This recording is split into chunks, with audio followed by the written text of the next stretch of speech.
The genre, the Western genre, has been around for so long and it's evolved over time as well. Went from John Ford, soft-spoken, men of few words, black and white things, to more complex approaches to it, where there are bigger casts and bigger elements going on. Now we've got, you know, this new generation of Westerns that allowed for certain comedy and romance to come into it. It's a genre where we understand the symbols in it, the lone rider, the small town, the gunfights, and yet things change. The way we approach it changes all the time. And I think you have to be a bit of a fan of the Western in order to be a movie buff at all.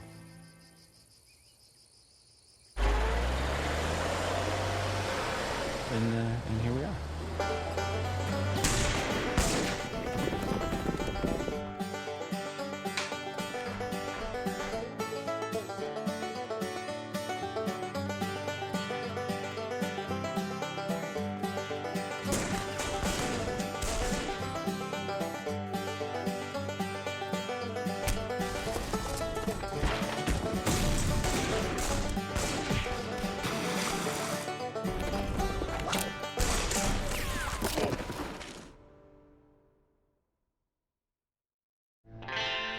Gunless is the story of a classic mythological American gunfighter who accidentally finds himself in a tiny little Canadian town. Bullets. And he has an altercation with the blacksmith and wants to have some frontier justice. He wants a showdown. That's my horse. I believe he's in pain. The only problem is there are no sidearms in this tiny little town of Barclays Brush. And so what he does is he finds a broken old pistol and he's going to repair it and give it to the blacksmith so he can have his showdown. That's bad. And in the time it takes him to repair the pistol, the town embraces him. And it just gets harder and harder for him to maintain the hardened facade of the Montana kid. Until finally, before any decision can be made on that front, an illegal posse rides up from America looking for him, and the tables turn.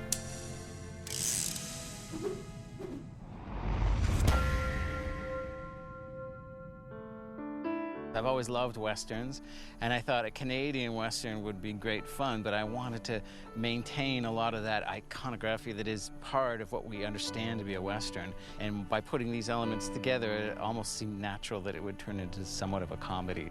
I love those old Westerns. I think there's something very kind of primal and essential in them, and this has those qualities, and that kind of turns it on its head. It's just such a lovely story. It just made me laugh and giggle, and I really cared about the people. Just the very premise of it is fantastic. I mean, just telling people what the premise is puts a smile on their face, and it just seemed so right. We scouted through the winter, and then it was sometime in late March, early April that we got to this particular ranch that we're on now. The general layout of the town, it's a small town. We're basically on the main road here. The location, which was outside of Soyuz, was really important because we needed authenticity. We needed to get to a location where there really were all of the things that were going to sell this movie as a Western. A period piece for a designer is something that you just, you wait for. You might wait your whole career to do something like this. Matthew came, and he was very, very excited about the idea of creating this space in this town. And so we've tried to be accurate, at least in terms of portraying this time in this area of the country. We all agreed that an early decision to go as real as possible. Please build us a town, they said. We were under a crazy schedule, and the stuff that was built in Vancouver in the shop had to be broken down into these 10-foot sections so they could go onto a truck to be shipped, 5 hours out of town to be constructed. Basically what it boils down to is there's 9 different structures to build, so I need to have one structure every 2 days coming out of this shop. So to break it down, we have about 21 working days to have an entire Western town standing in a Soyuz. It is a challenge.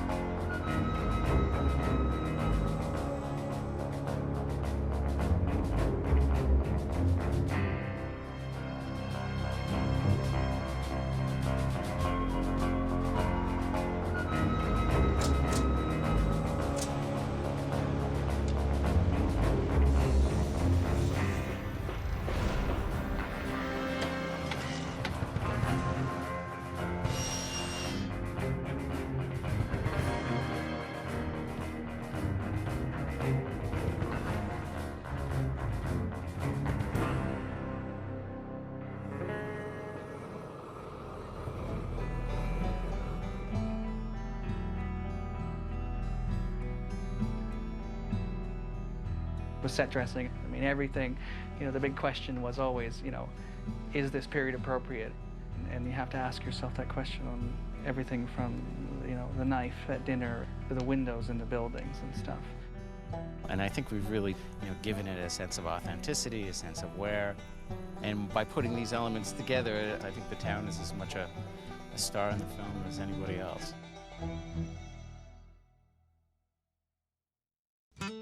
Come in, folks, and let's close the door. I'm just going to talk very briefly about how it is up there for anybody who hasn't been. We're going to be on a private ranch. It's very remote. There are no signs of life apart from the stuff that we've put there. Don't imagine you're going to go up there and it's going to be like wandering around in the park, because it isn't. To get from the main road to the location that we built the set was also a bit of an ordeal. It really felt less like 2 miles of road and more like 2 miles of potholes strung together with some dirt. I've never been to this part of Canada before, and it's absolutely spectacular country, and the whole drive-in is kind of awe-inspiring. I really think that this part of the countryside is one of the most extraordinary and beautiful places I've ever been. Like, just this incredible valley in between these mountains, and everything's completely green and lush, and there's like fruit and cherries and everything growing, and it's so beautiful. I'm always really impressed by the movie magic that goes on, and when they create an entire town like they have here, it's just so amazing to me. See anything that concerns you in any way, say something. It's day one. I'd like to get right through the end of this movie with the same amount of people. Any safety issues anybody has? Anybody have any questions? No? Good. Thanks, folks. Blocking's up. Okay, Happy, let's bring them in for the blocking.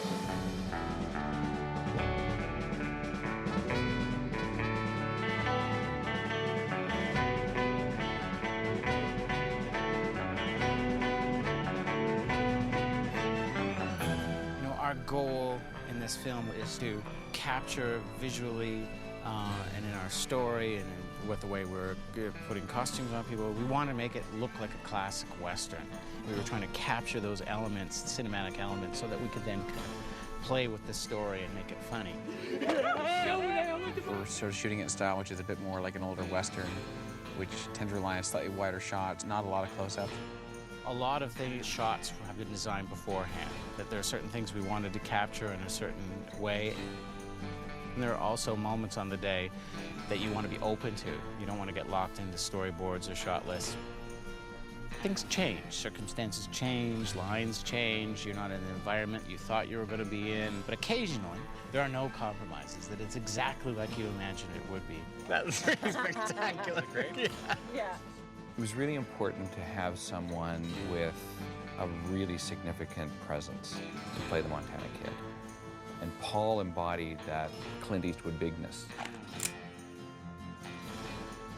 Paul is, you know, an icon in Canadian cinema, and it seemed kind of a fun way of starting off the process by casting him as, you know, the one American in this town. Jack says to tell you he can't oblige. He's got no gun. He's a liar. He's not. The man's an ironsmith. And he's right. You stink. Sienna has a tremendous personality. You know, she's very smart, she's a bit sassy, and she's strong-willed, but she's also a lot of fun. And she's got a great big heart, and those are all things that I think Jane has. When I was reading it, I was thinking, yeah, I could probably spend time with her. I think she'd be fun.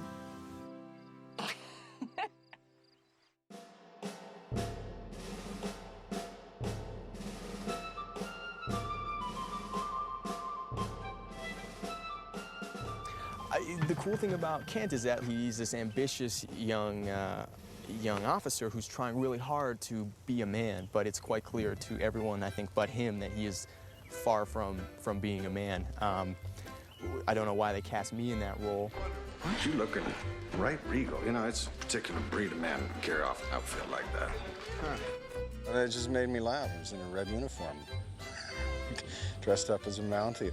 He looked even more like a Mountie than I did when I was a Mountie. I think he looks sort of more perfect. Just the glimmer of jealousy in his eye when he saw me and how well I fill out this uniform. I mean, it just made me laugh. I pitied him. Yeah, I'm pretty sure it was the uniform, or you know what? He was jealous of the mustache. My bad. How goes repairs on that old Patterson? Coming along just fine, Jack. We wrote a very difficult character in Jack in that he had to be a big man. He had to be an imposing presence, but not mean. And he had to be dangerous without having a weapon. And he had to be, you know, larger than life. And Tyler Mane is certainly larger than life. He's huge. He's Atlas. When he leaves the set, he goes home and he holds the planet up. When I had an opportunity to be part of a Western and to be the guy that gets into a gunfight, you have to say yes, right? Pull your weapon. It's kind of nice to play the misunderstood good guy. So it's very interesting. It's a great role. Horses and guns. That's bad. Who is it? Do you know them? Band-the-ear, trotter, bounty hunter, murderer, tenacious bastard. Surprised you haven't read about him in Canadian Monthly. He's a bit of a crazy, angry maniac. Where is he? Spit it out! His role is to create a sense of tension, that somebody is pursuing the Montana kid, and that there's something about the man that is dangerous. But there was this glint of fun in his eye the whole time, which made the character really shine. You get to sort of free rein to do a bunch of things, and it can be funny and goofy and weird and heavy and dark, and I don't know, I've always enjoyed it. We had this idea that maybe he had been shot, that he had lost a big chunk of his ear in a gunfight of some sort. So that became, you know, a real key to his character. We were able to actually tuck his earlobe up into his ear cavity and keep it there with adhesive. Then we were able to apply the prosthetic piece over that. So what it looks like then is that the bottom of his ear was shot off. It hasn't been too uncomfortable, though it does create a kind of dullness and a bit of unbalance, which is fine for Ben Cutter.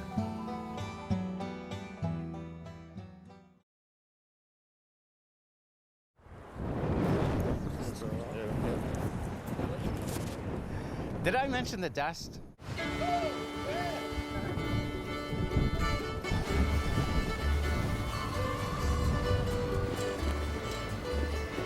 It gets everywhere.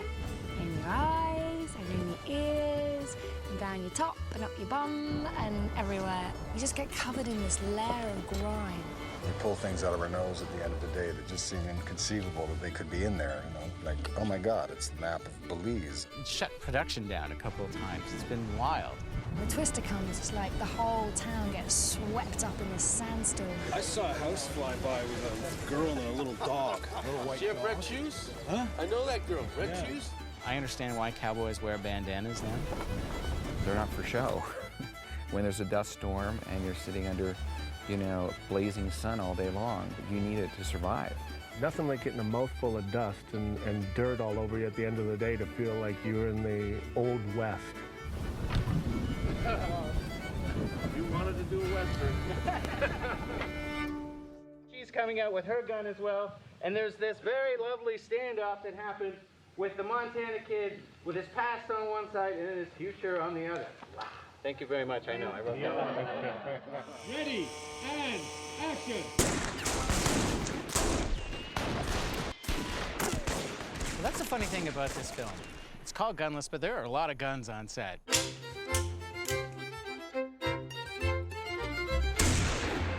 Guns are great.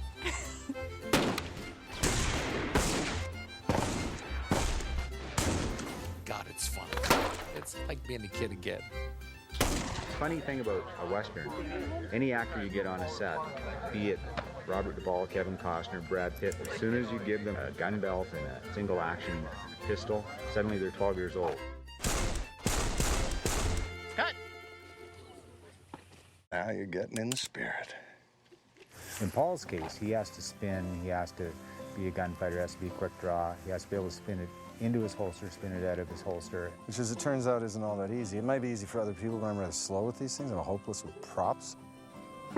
I threw that gun in through the open windows of passing cars. I was just an absolute hazard. Whoa! I did that! But you can't do it again. Put it down. Paul basically took it on himself, learned how to do it, And I'd rate him as one of the best I've worked with.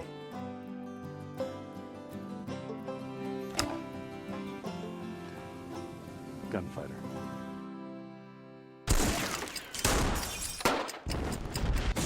Wow, that was good. Our stunt coordinator, Danny Virtue, has been around for so long, and we've used his skill multiple times in this film. We've done stunts where people are hopping on horses, hopping off horses, leaping through the air, crashing to the ground, taking punches, getting shot, getting cut down from nooses. We're doing all of those fun things. And Danny's been right front and center trying to make it seem as realistic and exciting as possible. Not just me, it's a group effort. I've had lots of help. I've got great cowboys. We took our wranglers, Dave Leader. I ran on his head. Quentin Snyder. He's a Canadian bull riding champion, and he got thrown in the bathtub. I am victorious in my punching of him. My younger son, Clay, doubled Paul Gross on this movie. You know, Clay's a good listener, and he's a ground-pounding stunt performer. Action! Okay, this is going to be a gag with no safety nets whatsoever. This is going to be like Ringling Brothers was in the 1800s. We're taking no precautions whatsoever. Okay, I'm going to cancel the safety meeting. Yeah. 3, 2, 1. Paul is game to get in the middle of it all. Yeah, I did some of the stunts, or a fair bit of them. He's a great performer and a very good stuntman. He could be a stuntman himself. 3, 2, 1, action! I like doing it, although I'm getting a little long in the tooth, so I feel it a bit more now. Head shot. Here. Here. I've been around horses a little bit, so I like to ride anyway. I've never worked with Liberty horses. There's horses that you don't have to have ropes on them. They'll just almost respond like dogs. Hey, I'm not talking to myself here. Get up with me. Well, a Liberty horse is a horse that was focused on me or whoever the trainer is, and he locks into us, and basically we can work it without the actor having any influence over the horse at all. And we can work the horse loose and send him to marks, make him rear or stomp or whatever he's going to be doing. Good boy. I got to thank Bill Phillips for the opportunity and everybody else for allowing us to go out there and run around and do what we do and have fun doing it.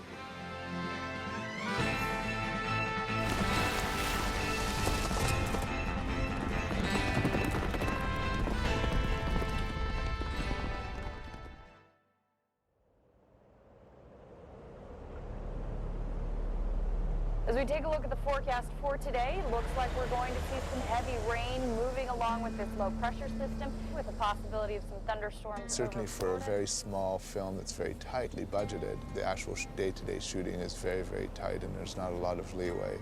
So, you know, if it rains, for example, which it might soon, we're kind of screwed. You know, you have almost the entire film in the can, and you're looking up at the sky because you don't want to have to now shoot the tail of a scene in rain. This area, I've heard, has the least rainfall anywhere in Canada, so it gives you that sense of confidence that we're not going to get shut down by rain. But of course, that's never realistic.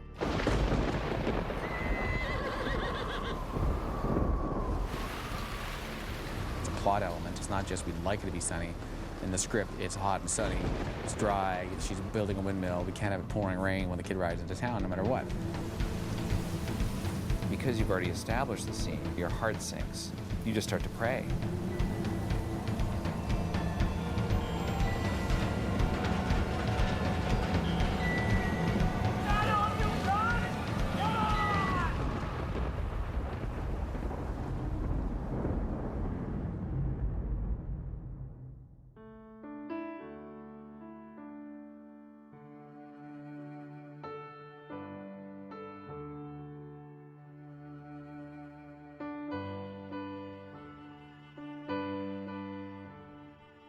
By the time the sun came, they just jumped in there and started rolling, and we were able to snap off what we needed.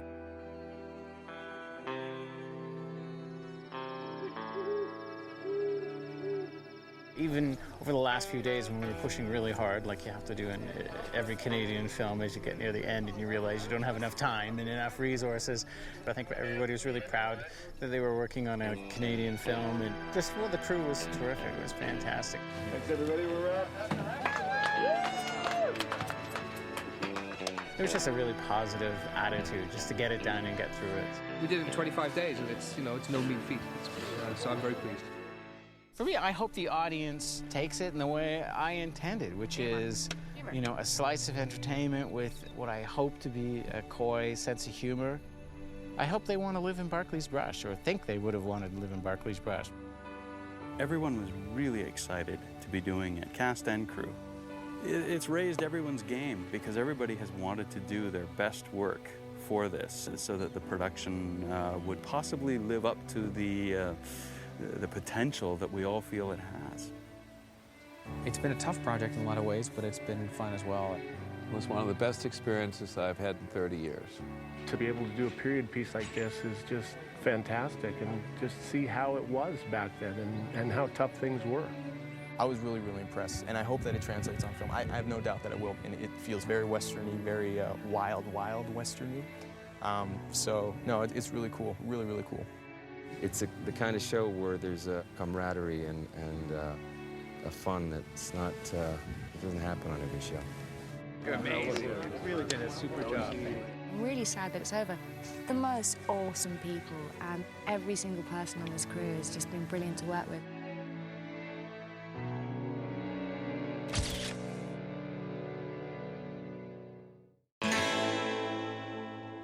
No more. It ends here. One, it has a great cast. Two, it's going to be pretty spectacular.